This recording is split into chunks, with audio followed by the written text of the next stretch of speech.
Good evening, everybody. My name's Lynn Crowe, and in about 5 minutes I'm going to attempt to just answer the question, what has nature ever done for us? I wondered if Paulette had seen my slides. I have a sort of confession. I'm a nature lover. This is what I like to do, standing on top of mountains, walking through woodland. I even enjoy peat bogs. I spend my weekends, probably the reason I was on a cliffhanger, bird watching, ticking birds off in the local bird book. But nature lovers are sometimes regarded as slightly strange, a bit weird.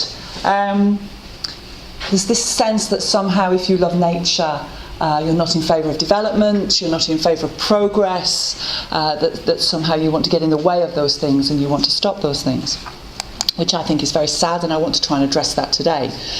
These are some headlines I took down out of recent newspapers. This is one of the reasons why people get worried about nature. They see it as an opposition to development. They see nature as this costly luxury that we can't possibly afford, particularly in the current times of austerity.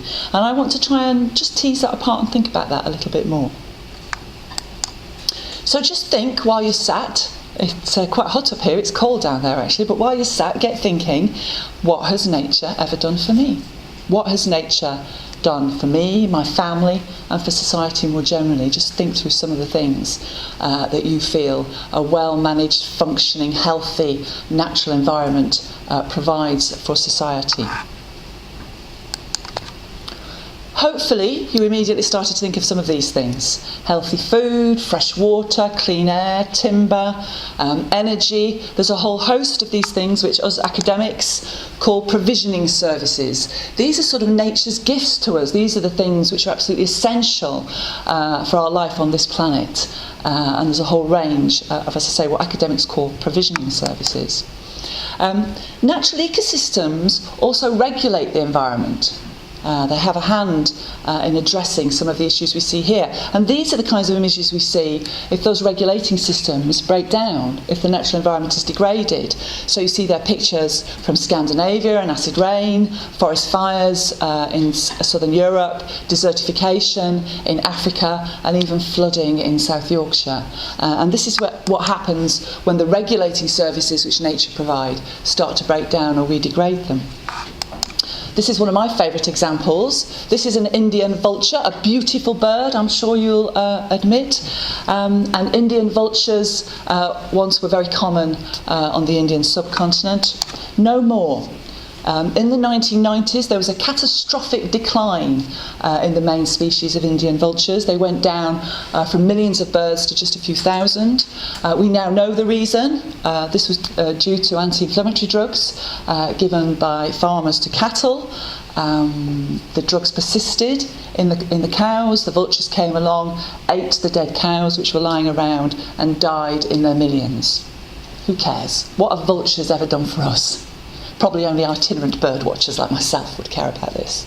However, what we didn't know at the time was the vultures were eating maybe 12 million tonnes of rotting flesh every year. And without the vultures to eat those, the rotting flesh persisted, rats increased, but also wild dogs in particular. Huge increase in infections from the wild dogs, rabies and other things, costing, we think, over about a 10-year period, 50,000 deaths in India, which wouldn't otherwise have happened.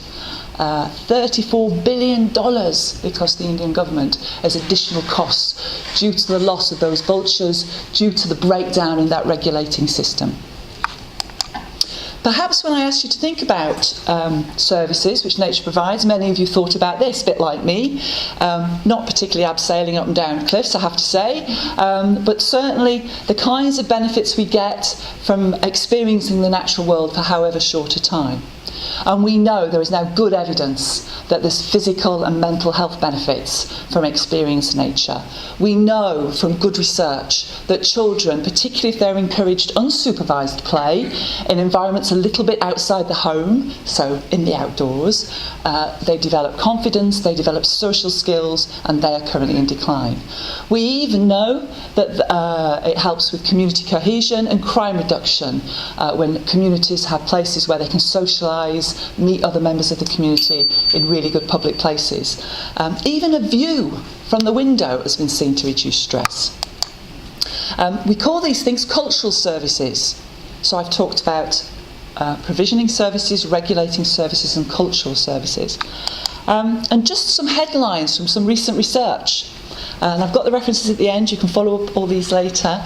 People living closer to green spaces are more physically active and less likely to be overweight or obese, particularly significant in children. Older people live longer in areas where there is more green space close to their homes. And amongst lower income groups, one study showed that 1,300 extra deaths occurred each year in areas where provision of green space is poor. And perhaps for the economists amongst us, the really alarming thing is that physical inactivity is costing the NHS £940 million a year. This isn't just about environmental issues or economic issues, this is about equity as well. Looking at Sheffield, if you look over on the southwest side of the city, maybe in Fulwood, the average lifespan for a man at the moment is 84 years old. Over on the east side at Burngreave, the average lifespan for a man is around 74. 10 years difference in round about 5 miles. Utterly unacceptable, I feel. I know there are other factors, there's poverty, lifestyle choices, diet, but we know that physical activity mental health plays a real role in this as well. So those are some of the problems, and they're costly. What might the solutions be? Well, there's going to be lots of solutions tonight, but here are just some of the ones on my final slide. She's dying to squeeze that klaxon. Some of my solutions for creating a sort of healthy, happier and richer natural space. We really need to create and maintain high quality, diverse, safe green spaces close to where people live and work. We need to connect those spaces to form green networks so that people can move more, just cycle, walk and run, and wildlife can move as well. We also need to build confidence and capacity in communities so that they can use those spaces. It's not just build it and they will come. You need to help people to access these places. And you need to work with local communities to discover what they need from their public spaces and engage them in their future development and care. Am I allowed my last phrase? A healthy, functioning natural environment is not a luxury. It's the basic foundation of the whole of our society, and we need to protect and enhance nature for all of us and for generations to come. Thanks.